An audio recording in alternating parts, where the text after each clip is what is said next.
সুপ্রিয় দর্শক, আসসালামু আলাইকুম। কেমন আছেন আপনারা? নিশ্চয়ই ভালো আছেন। আজকের ভিডিওতে আপনাদের সবাইকে স্বাগত জানাচ্ছি। আজকে আমি আপনাদের সাথে শেয়ার করব এই 4টি কাজ যদি আপনি করেন তাহলে আপনার নর্মাল ডেলিভারির চান্স বহুগুণে বেড়ে যাবে। এবারে চলুন বলছি সেই 4টি কাজ কি। বাই দ্য ওয়ে, মূল ভিডিওতে যাওয়ার আগে একটা কথা বলি, আমি আমার চ্যানেলে pregnancy related, specially normal delivery related অনেক ইম্পর্ট্যান্ট তথ্য ভিডিও আকারে শেয়ার করে থাকি। এই তথ্যগুলো আমার পার্সোনাল এক্সপেরিয়েন্স ও আমার ডক্টরের সাজেশন থেকে নেওয়া। তাই আমার চ্যানেলটিকে যদি একবার আপনারা ভিজিট করেন তাহলে আপনারা আপনাদের প্রশ্নাতীত মনের অনেক প্রশ্নের উত্তর পেয়ে যেতে পারেন। আমন্ত্রণ জানাবো আমার চ্যানেলটিকে একবার ভিজিট করে দেখার। এবারে চলুন মূল ভিডিওতে যাওয়া যাক। আমি শুরুতেই বলেছি আজকে আলোচনা করব এই 4টি কাজ যদি আপনি করেন তাহলে আপনার নর্মাল ডেলিভারি চান্স বহুগুণে বেড়ে যাবে। দেখুন, আমরা সবাই জানি যে নর্মাল ডেলিভারিটা সিজারের তুলনায় খুব ভালো। কেননা সিজার একটা ছোটোখাটো অপারেশনের আগে পরে বিভিন্ন ধরনের ঝুঁকি থাকে, বিভিন্ন ধরনের সাইড ইফেক্টস থাকে।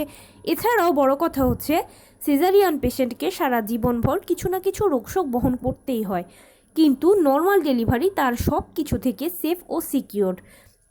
নর্মাল ডেলিভারি পেশেন্ট সারা জীবনভর ভালো থাকেন, সেজন্য আমরা সবাই নর্মাল ডেলিভারিকে প্রেফার করি। কিন্তু নর্মাল ডেলিভারি শুধু আপনি মুখে বললেই হবে না, সেটার জন্য আপনাকে কিছু কাজ করতে হবে। আমি এখন যে 4টি কাজের কথা বলবো, এই কাজগুলো যদি আপনি নিয়মিত করেন তাহলে ইনশাল্লাহ আপনার নর্মাল ডেলিভারির চান্স বহুগুণে বেড়ে যাবে। প্রথম যে কাজটা, সবথেকে ইম্পর্ট্যান্ট যে কাজটা, সেটা হচ্ছে যে হাঁটাচলা করা। নর্মাল ডেলিভারি যদি চান তাহলে নিয়মিত আপনাকে হাঁটাচলা করতে হবে। একটা কথা হচ্ছে, প্রেগনেন্সির প্রথম দিকে একজন মায়ের বিভিন্ন ধরনের প্রেগনেন্সির যে সমস্যাগুলো থাকে, যেমন বমি বমি ভাব লাগা, খাবারে অরুচি, এই ধরনের সমস্যা থাকে, কিন্তু মা অনেক হালকা ফুলকো থাকেন। সময় যত এগোতে থাকে তত বেশি মায়ের এই ধরনের প্রবলেমগুলো কমে যায়, শরীর ভার হয়ে যায়, হাঁটতে চলতে অসুবিধা হয়, হাত পা ফুলে যায়, হাতে পায়ে পানি চলে আসে। তখন মায়েদের শুয়ে বসে থাকলে একটু আরাম বোধ হয়, কিন্তু এই কাজটা করা যাবে না। নর্মাল ডেলিভারি যদি চান তাহলে প্লিজ নিয়মিত হাঁটাচলা করবেন। কষ্ট করে, কষ্টটাকে সহ্য করে হাঁটাচলা করবেন, নিজের ভালোর জন্য, সন্তানের ভালোর জন্য, ভবিষ্যতের ভালোর জন্য। বেশি বেশি করে হাঁটা চলার পাশাপাশি কায়িক শ্রম করবেন। টুকটাক কায়িক শ্রম অবশ্যই করবেন। আপনি গৃহস্থালী কাজ করেন বা অফিসের কাজ করেন, যেটাই করেন না কেন সব কিছুর মাঝে একটা কায়িক শ্রম নিয়মিত করবেন। এতে আপনার শরীরটা একটা ব্যায়ামের ওপর থাকবে। চেষ্টা করবেন সকালবেলা ঘুম থেকে উঠে 30 মিনিট হাঁটার এবং কিছুক্ষণ, মানে 10-15 মিনিট বাটারফ্লাই স্টাইলে বসে থাকার। আবার রাতে ঘুমোতে যাওয়ার আগে 30 মিনিট হাঁটবেন এবং 10-15 মিনিট বাটারফ্লাই স্টাইলে বসে থাকবেন। সারাদিন এর মাঝে আপনি আপনার সময় সুযোগ বুঝে হাঁটাচলা করা, বাটারফ্লাই স্টাইলে বসে থাকা, এছাড়া নিজেকে সেফ রেখে, সিকিউর রেখে হালকা পাতলা যদি ব্যায়াম করতে ইচ্ছে হয় সেটাও করতে পারবেন। কিন্তু প্লিজ শুয়ে বসে সময় কাটানো যাবে না। নর্মাল ডেলিভারি চাইলে আপনাকে অবশ্যই নিয়মিত হাঁটাচলা করতে হবে, নিজের শরীরটাকে হাঁটা চলার মাধ্যমে একটা ব্যায়ামের উপরে রাখতে হবে। সেকেন্ড যে জিনিসটা বলবো সেটা হচ্ছে লো কমেট ইউজ করা। বর্তমান সময়ে আমরা যেটা করি, হাই কমেট বেশি ইউজ করি। হাই কমেট ইউজ করতে পছন্দ করি বিশেষ করে যখন সপ্তম, অষ্টম, নবম মাসের দিকে পেটটা বড় হয়ে যায়, ভারী হয়, তখন লো কমেটে কষ্ট হয় বসতে। হাই কমেটটাই আমরা বেশি পছন্দ করি বসতে। কিন্তু ওই সময় যদি আপনি কষ্ট করেন, লো কমেটটা ইউজ করেন, লো কমেট ইউজ করলে যে সুবিধাটা হবে, আপনার পেলভিসের একটা ব্যায়াম হবে ভালো। একটা সবথেকে ইম্পর্ট্যান্ট পয়েন্ট হচ্ছে নর্মাল ডেলিভারিতে আপনার বাচ্চা যখন বের হবে তখন আপনার পেলভিসকে কিন্তু 10 সেন্টিমিটার পর্যন্ত প্রশস্ত হতে হবে। আর লো কমেট ইউজ করলে পেলভিসের এই প্রশস্ততা আর সংকোচন প্রসারণের ব্যায়াম ভালো মতো হয়ে যায়। সেজন্য অবশ্যই লো কমেটটা ব্যবহার করবেন। তৃতীয় যেটা, সেটা হচ্ছে পুষ্টিকর খাবার খাওয়া।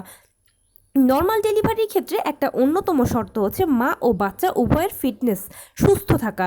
মা ও বাচ্চা উভয়কে সুস্থ থাকতে হলে অন্য কিছুই নয়, পুষ্টিকর খাবার খেতে হবে। পুষ্টিকর খাবার কি করবেন? প্রতিদিন প্রোটিন জাতীয় খাবার খাবেন, মাছ অথবা মাংস, সেই সাথে যে কোনো পশুর কলিজা রাখবেন। অবশ্যই শাক সবজি খাবেন, সেই সাথে মৌসুমি ফলমূল, মৌসুমি শাকসবজি খাবেন। লাল জাতীয় খাবার, ওমেগা 3 ফ্যাটি অ্যাসিড সমৃদ্ধ খাবার, কাজু, কিশমিশ, কাঠবাদাম, আখরোট, এই টাইপের খাবারগুলো বেশি বেশি করে খাবেন। কলা বেশি খাবেন। নিয়মিত 1 গ্লাস কুসুম গরম দুধ ও 2টো করে ডিম মাস্ট আপনাকে খেতে হবে। এই জিনিসগুলো আপনি যদি খান তাহলে একটা পুষ্টির সুষম ব্যালেন্স থাকবে। শুধু খাবার খেলেই হবে না, খাবারটা যেন আপনার ও আপনার বাচ্চা দুজনেই ভালো সাপ্লাই হয়, দুজনের জন্য পরিপুষ্ট থাকে, পরিপূর্ণ থাকে, সমান ব্যালেন্সে যেন পুষ্টিগুলো থাকে, সেদিকে আপনাকে এনশিওর করতে হবে। সেজন্য এমনভাবে খাবার খাবেন খাবেন যেন আপনার জন্য পর্যাপ্ত পরিমাণে হয়, বাচ্চার জন্য পর্যাপ্ত পরিমাণে হয়।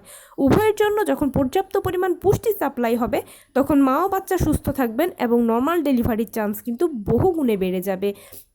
লাস্ট যেটা বলবো সেটা হচ্ছে যে অ্যামনিওটিক ফ্লুইডের ব্যালেন্সকে ঠিক রাখার জন্য অবশ্যই আপনাকে নিয়মিত পানি পান করতে হবে। পানি পান করার কথা একদম ভুললে চলবে না। 12 থেকে 13 গ্লাস অথবা 1 থেকে 1.5 লিটার পানি নিয়মিত খাবেন। আপনি সারাদিনে আপনার মতো করে ব্যালেন্স করে পানিগুলো খাবেন, দেখবেন আপনার অ্যামনিওটিক ফ্লুইডের কোনো সমস্যাই হবে না। সেই সাথে অবশ্যই ডাক্তারের দেওয়া আয়রন, ভিটামিন, ক্যালসিয়াম ওষুধগুলো খাবেন এবং বোনাস হচ্ছে প্লিজ 4 বার নিয়মিত চেক আপ করাবেন। কনসিভ করার পরে একবার চেক আপ করাবেন, সেকেন্ড টাইম যখন আপনি পঞ্চম মাসে পড়বেন তখন, থার্ড টাইম যখন সপ্তম মাসে পড়বেন, আর নবম মাসে লাস্ট চেক আপটা করিয়ে নেবেন। আপনি যদি নিয়মিত চেক আপ করা, অ্যামনিওটিক ফ্লুইডে ব্যালেন্স ঠিক রাখার জন্য নিয়মিত পানি খাওয়া, ভালোভাবে খাবার দাবার ঠিকমতো গ্রহণ করা, হাঁটাচলা করা, লো কমেট ইউজ করা, প্লাস ডাক্তারের দেওয়া আয়রন, ভিটামিন, ক্যালসিয়াম ওষুধ, এই কাজগুলো বা এই নিয়মগুলো যদি আপনি মেনটেন করতে পারেন তাহলে আপনার নর্মাল ডেলিভারির চান্স বহুগুণে বেড়ে যাবে। বলা যায় 100% নর্মাল ডেলিভারির একটা সম্ভাবনা আছেই আছে। তো এই ছিল আজকের ভিডিও। কেমন লাগলো বলুন। যদি ভালো লেগে থাকে ও হেল্পফুল হয়ে থাকে তাহলে প্লিজ লাইক, কমেন্ট, শেয়ার করতে একদম ভুলবেন না। আর সেই সাথে আমার চ্যানেলটিকে সাবস্ক্রাইব করার বিনীত অনুরোধ রইল। পাশে থাকা বেল আইকনটি ক্লিক করে দেবেন যেন আমি ভিডিও আপলোড করার সাথে সাথে আপনার নোটিফিকেশান পেয়ে যান। এছাড়া আপনাদের যদি কোনো প্রশ্ন থাকে কমেন্টসে জানাবেন, আমি উত্তর দেব। যদি কোনো পরামর্শ থাকে যে কোন বিষয়ের উপরে ভিডিও করলে আপনাদের উপকার হবে তাও জানাবেন। আমি সর্বোচ্চ চেষ্টা করব আপনাদের পছন্দের প্রায়োরিটি দেবার। ভালো থাকবেন, সুস্থ থাকবেন। আসসালামু আলাইকুম।